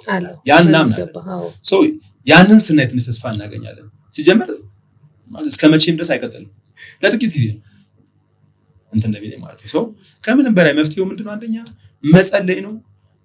ኖ ማለት እንደ በጋራ ማውገዝ ያለብን ነገሮች ማውገዝ ያ ነገር በጣም አስፈላጊ። አንዳንዴ እያየን ኢቭን ትናንትና በጣም መልካም ክርስትና ነው ያሳዩ ሰዎች ዛሬ ከነሱ ጋር ሲተባበሩ ደግሞ እናያቸዋለን።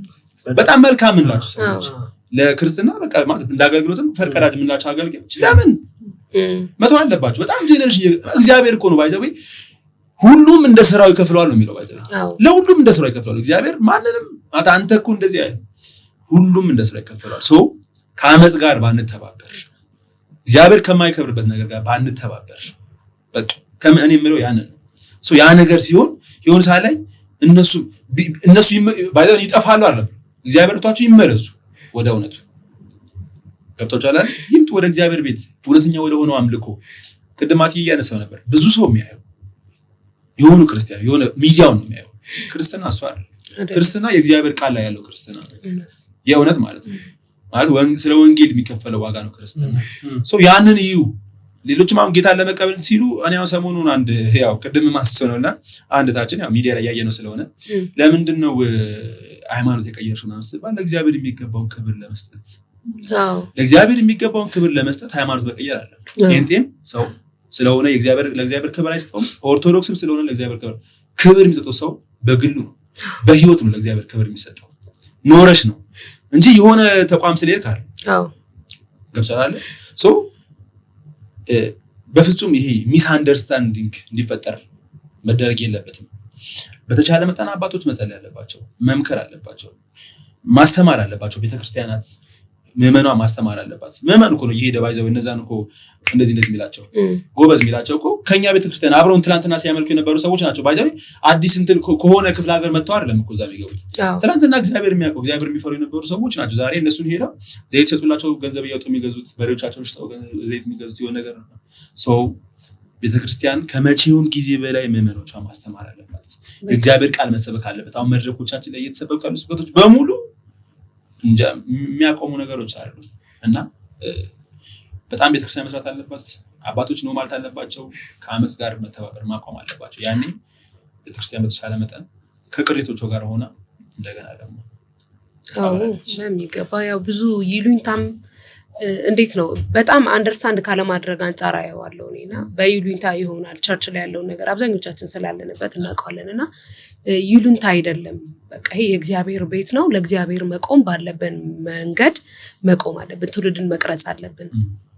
የሆነ ካለፈ በኋላ ነበር እኮ እኛ ጋር ነበረ ትንሽ ወጣ ያለ ባህሪ ነበረው፣ ግን አሁን ያንን ተከትሎ ሄደ ሳይሆን ያንን ሰው መጀመሪያ ዘጋ መስራት አለብን ብዬ አስባለሁ። እንደ ቤተክርስቲያን መስራችም ባለራዕይም የሆኑ እኛም ወጣቶች ቢሆን ማድረግ ያለብንን ማድረግ አለብን ብዬ አስባለሁ። ጌታ ይረዳናል። የቤተሰቦቻችን ጸሎት ቅድም እንዳላችሁት ነው ሁሌም አለ ከጎናችን በህይወት መንገዳችን ከልጅነታችን እስካሁን እስካለንበት ጌታ እየረዳቸው እነሱንም እኛም ደግሞ ከነሱ መልካምን ምግባር እንወርሳለን። ተባረኩ። ዮኒዬ እና ማቲ በጣም እናመሰግነው። ጥሪያችንን አክብራችሁ ዛሬ በስቱዲዮአችን ስለተገኛችሁ በጣም ደስ ብሎናል። የሚያመሰግን ሰው በስተመጨረሻ የምታመሰግኑ ሰው ካለ እድሉን እንስጥ እና ማለት የምትፈልጉት ነገር ካለ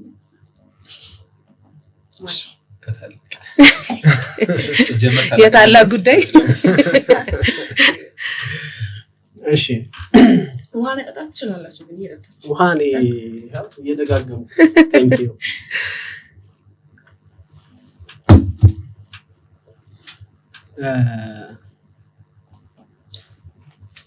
ጌታን አመሰግናለሁ መጀመሪያ እና ኢየሱስ የከፈለልን ዋጋ በእውነት እኛ እንደው ሰዎች ሆነን ውለታ ቢሶች ሆነን እንጂ ጌታ ያደረገልን ነገር እንዘምረው ብለን ምንጨርሰው እንናገረው ብለን ምንጨርሰው ነገር አይደለም።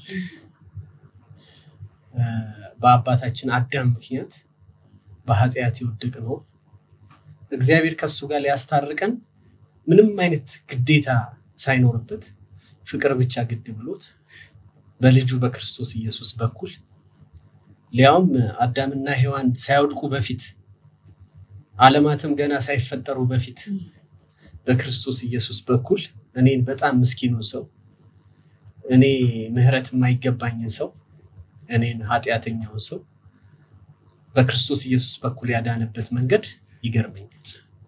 ኢየሱስ መስቀል ላይ ሰራልኝ ስራ በጣም ነው የሚገርመኝ።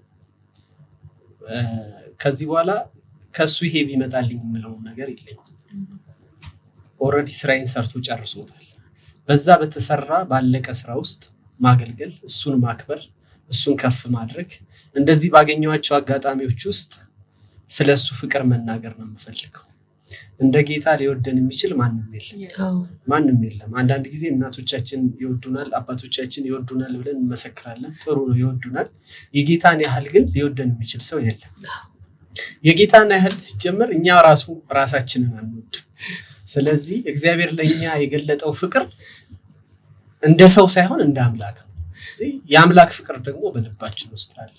ይህን ፍቅር በልቤ ውስጥ ያፈሰሰው የክርስቶስ ኢየሱስን ፍቅር በልቤ ውስጥ ያፈሰሰውን አብን እግዚአብሔርን እጅግ አድርጌ አመሰግናለሁ እና ነገይም በሱ እጅ ስለሆነ ያለው ስለ ነገይም ዋስትናው እሱ ስለሆነ ለዘላለም ደግሞ ከሱ ጋር እንድኖር ስፍራን ስላዘጋጀል ዳግመኛ መጥቶም ስለሚወስደኝ እግዚአብሔርን እጅግ አድርጌ አመሰግናለሁ። አያይዤ ጌታን ሳመሰግን እኔ እንደዚህ ሌሎችም ደግሞ ከኔ ጋር ሆነው እንዲያመሰግኑ ስለምፈልግ ይሄ ውለታ ያለባቸው ሰዎች አብረውኝ ጌታን እንዲያመሰግኑ እላለሁ።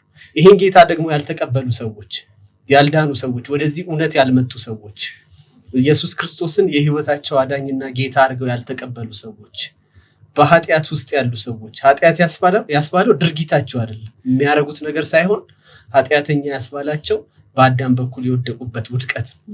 ስለዚህ ከዚህ ከኃጢአት ከእግዚአብሔር ጋር ጠላት ከሆኑበት ነገር መዳን የሚችሉት በአንድ መንገድ ብቻ ነው። 10 መንገድ የለም፣ 2 መንገድ የለም፣ አንድ ከግማሽም መንገድ የለም። መንገዱ አንድ ብቻ ነው። ኢየሱስ ክርስቶስን የግል አዳኛቸው አድርገው መቀበል።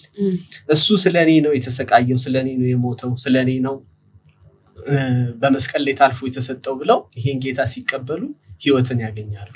ምናልባትም ይሄንን ፕሮግራም የሚሰሙ ሰዎች ደግሞ ካሉ ጌታን የማያውቁ ሰዎች ጥሪ ማድረግ ፈልጋለሁ ወደዚህ ጌታ እንዲመጡ እና ጌታን እጅግ አድርጌ አመሰግናለሁ። በመቀጠል አብረውኝ የሚያገለግሉ ሰዎችን ላመሰግን እወዳለሁ። ቤተሰቦቼን በጣም ላመሰግን እወዳለሁ። እህቶቼን በጣም አመሰግናለሁ። እውነት ስለኔ በጣም ስለሚያስቡ ስለሚጨነቁ እናቴን በጣም አድርጌ አመሰግናለሁ። እስቲል አሁንም አገልግሎት ምናምን ሲኖረኝ በቃ ስለ አገልግሎት 10 ጊዜ ስለምታወራኝ ሰዓት አልደረሰም አትወጣም አትሄድም እንደ ማንቂያ ደውል ስለሆነችኝ አመሰግናለሁ። ወንድሞቼንም በተለያየ አይነት መንገድ ከኔ ጋር ከጎኔ ስለሚቆሙ እነሱንም ማመስገን እወዳለሁ። እናንተንም ደግሞ ቴንኪው ማለት ፈልጋለሁ። እግዚአብሔር ይባርካችሁ፣ ተባረኩ። ይሄንንም ፕሮግራም የሚሰሙትን ማመስገን እፈልጋለሁ። ቴንኪው፣ አመሰግናለሁ። ተባረክ ማቲ። እግዚአብሔር እናመሰግናለን። እኔም እግዚአብሔርን በጣም እጅግ አድርጌ አመሰግናለሁ። ከድቅድቅ ጨለማ ወደሚደነቅ ብርሃን የጠራን ማቲ በደንብ ነው የገለጸው። ማለት እንደኛ በጣም ብዙዎች አሉ፣ ይሄን ከኛ የተሻለ ደግሞ ለዚህ ለከበረ ህይወት ሲጠራን እግዚአብሔር ለዘላለም ደስታን የጠራን ነው። ባይዘው ማለት የማይወሰድ ሰላም ነው ከኢየሱስ የተቀበልነውና የዚህ ደግሞ ተካፋይ እንድንሆን እግዚአብሔር መርጦናልና ከምንም በላይ በጣም በዛ ደስ ይለኛል። የእውነት እንዲህም እኮ ሳይሆን ለምሳሌ የሚያረጋን እኮ እሱ እኮ ነው። የሆነ ነገር ስንሆን የሚያረጋን እኮ እሱ እኮ ነው። ያ ነው እኮ በቃ ማለት ማንነታችንን እናውቃለን። ትላንትና ኢቭን ስለ ትላንትና ለማውራት የግድ መሸምገልና ሽበት ማውጣት የለብንም። እኛም ትላንትና አለ ከዛ ህይወት ግን እግዚአብሔር አውጥቶ ደግሞ ይሄን የመሰለ ሰላም ሰጥቶናልና እግዚአብሔርን እጅግ አድርጌ አመሰግናለሁ። በጣም እግዚአብሔርን ባርካለሁ። እንዳገለግለው ስለመረጠኝ ግን እጅግ አድርጌ አመሰግናለሁ። ማለት በጣም እኔ ሁሌ ታማኝ አድርጎ ታማኝ የሚለው ቃል ተራ ቃል አለ። ማመን እኔን ማመን እኔ ማለት እኔ ራሴን ማላመን ሰው ነው። በጣም ብዙ የማያምኑ ሰዎች ነበሩና እግዚአብሔር ግን እኔን ማለት ሲያምነኝ ምን አይነት አምላክ ነው እግዚአብሔር! በጣም የሚገርም አምላክ ነው እግዚአብሔር። ብዙ ሁላችንም እኮ ልክ እንደዛ ነው። አምኖን ነው እግዚአብሔር አገልጋዮች ያደረገንና በጣም አድርጌ እግዚአብሔርን አመሰግናለሁ። አመስግነንም እንኳን አንጠግበውም እኮ አመስግነን አንጨርሰውም። እግዚአብሔር ስላደረገልን ውለታ መስክረን ተናግረን አንጨርሰን። በጣም ሰፊ ነው። ዘምረን አይደለም ዘማሪው ሲናገር እኮ ያንተ መልካምነት ባህር ቀለም ሆኖ እንኳን ቢጻፍ እግዚአብሔር መልካምነት ተናግሮ ሊጨርስ ተጽፎ ሊያልቅ አይችልም። በጣም እግዚአብሔር መልካም ነው። እንደ ሰው ያይደለ እንደሆኑ ሰዎች ያይደለ እግዚአብሔር የእውነት እግዚአብሔር ነው። በቃ ማለት መልካም ነው እሱ። ያንን መልካምነት ደግሞ በህይወት ይገልጦታል። በእኛ ህይወት በሁላችንም ህይወትና እግዚአብሔር ለሚፈልጉት ቅርብ ነው፣ ለሚጠሩት አባት ነው። ማቲዬም እንዳለው ደግሞ በጣም በዚህ አጋጣሚ ልንናገር የምንችለው ለሰዎችም ልንሰጥ የምንችለው እነ ጴጥሮስ እንደዛ ነው። ልንሰጥህ የምንችለው ምንም ነገር የለም፣ ብር የለም፣ ወርቅ የለም። በቃ ልንሰጥ የምንችለው አንድ ነገር ነው። ሰው በጣም ውድ ዳይመንድ ሊሰጠን ይችላል፣ ሊጠፋ ይችላል፣ የሆነ ነገር ሊሆን ይችላል። በቃ ጊዜው እዚሁ የሚቀር ነገር ነው። ግን ደግሞ ከእግዚአብሔር የተቀበልነው ስጦታ ግን ቀሪ አይደለም። ኦር የሆነ ነገር ማለት ውጫችንንም ውስጣችንን ነው የሚያሳምረው። ገብቶታል? ሰው የሚሰጠን ነገር የሆነ ነገራችን ሊያሳምር ይችላል። ህይወታችንን ነው እግዚአብሔር ያሳምረው።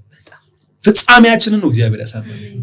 ኑሯችንን ነው እግዚአብሔር ያሳምረው ማለት አሁን እኮ በእግዚአብሔር የምንኖረው ህይወት ነው አሁን እየኖርን ያለነው እግዚአብሔር ነው አሁን ኑሩ ብሎ ይሄን ህይወት ኑሩ አሁን እኛ የምንኖረው ነው ኑሩና ቋለን በጣም ሰላም ነው ብዙዎች እኮ ብዙ ነገር ኖሯቸው ሰላም ይላቸው በጣም ብዙ ሀብት እንሰማለን በየሚዲያው የሆሊዱ እንትና እንደዚህ ሆነ እንደዚህ ማለት ለምን ሰው ብርና ወርቅ ያልገዛለትን ገንዘብ እግዚአብሔር በነፃ እንዲሁ እውነት ነው በቃ እጃችንን አንስተን የተቀበልነው ሰው ለብዙዎች ጥሪ ያቀርባል በጣም በከባባድ ሁኔታ ውስጥ ያሉ በጭንቀት ውስጥ ያሉ በመከራ ውስጥ ያሉ መጽሐፍ ቅዱስ ሲናገር እናንተ ደካሞች ባይዘው እንትኖቹን አይደለም እኮ ይሁን እናንተ እግዚአብሔር እንትን አይደለም የሚፈልገው የሚያግዘው አይደለም የሚፈልገው ገብቶሻል በጣም የሆነ አቅም ያላቸው ሰዎች ደካሞችን ሊፈልግ የመጣው ወደዚህ ምድር እናንተ ደካሞች ሸክም የከበደባችሁ ወደኔ ኑ እኔ ምን አደርጋቸዋለሁ አይደል አሳርፋቸዋለሁ ታዲያ ሰው ለምንድን ነው የሚሰቃየው ኑ አለ በቃ መፍትሄው መምጣት ብቻ ነው ወደ ኢየሱስ መምጣት ነው እኔ አሳርፋቸዋለሁ አለና እኛም ዛሬ ከዚህ ሚዲያ የምንሰጣችሁ ነገር አንድና አንድ ነገር ብቻ ነው ኢየሱስ ክርስቶስ ይወዳችኋል ኢየሱስ ክርስቶስ ያሳርፋችኋል እሱ የዘላለም ህይወት የዘላለም መዳን የዘላለም ማለት ወደ እግዚአብሔር ምንገባበት በር ነው ሁሉም ሰው በዚህ ጌታ አምኖ እንዲድን ጥሬን አቀርባለሁ ኢየሱስ ይወዳችኋል ብዙ ጊዜ መንገድ ላይ ሲባል ሰዎች ይቃወማሉ አይደል የእውነት ኢየሱስ ይወዳችኋል በቃ ማለት ፍቅሩን ደግሞ እንዲህ አንዳንዴ በመጽሐፍ ቅዱስ ገልጠን ይወድሃል አይደለም በቃል አይደለም በተግባር ደግሞ ስለ ኃጢአታችን ስለ በደላችን ስለ መተላለፋችን ይሄ እድፋችንን ከኛ ላይ ሊያነሳ ኃጢአታችንን ሊያጥብ ነው ስለኛ የተዋረደውና ኢየሱስ ክርስቶስ ይወዳችኋል በጣም ወዳችኋለሁ ጌታ ያባርካችሁ ሲቀጥል ማመስገን የምፈልገው ቤተሰቦቼን ማመስገን እፈልጋለሁ በጣም ቅድም በደንብ ተናግሬያለሁ አባቴን በጣም አመሰግናለሁ በህይወት ምሳሌ ሆኖኛል የከበረውን እግዚአብሔር አስተዋውቆኛል እግዚአብሔርን በሱ ነው ያወቅኩትና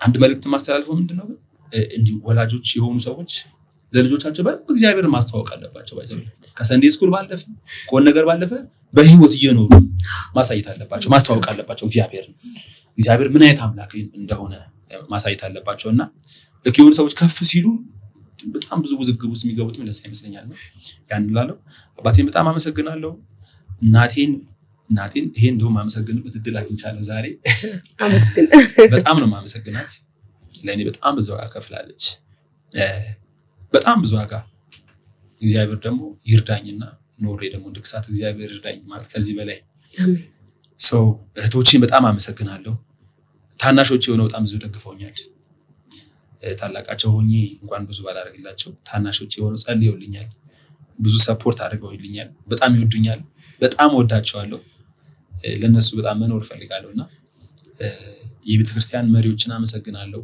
ሽማግሌዎችን አመሰግናለሁ ፓስተር ክብርሽ በዚህ አጋጣሚ በጣም ነው የምወደው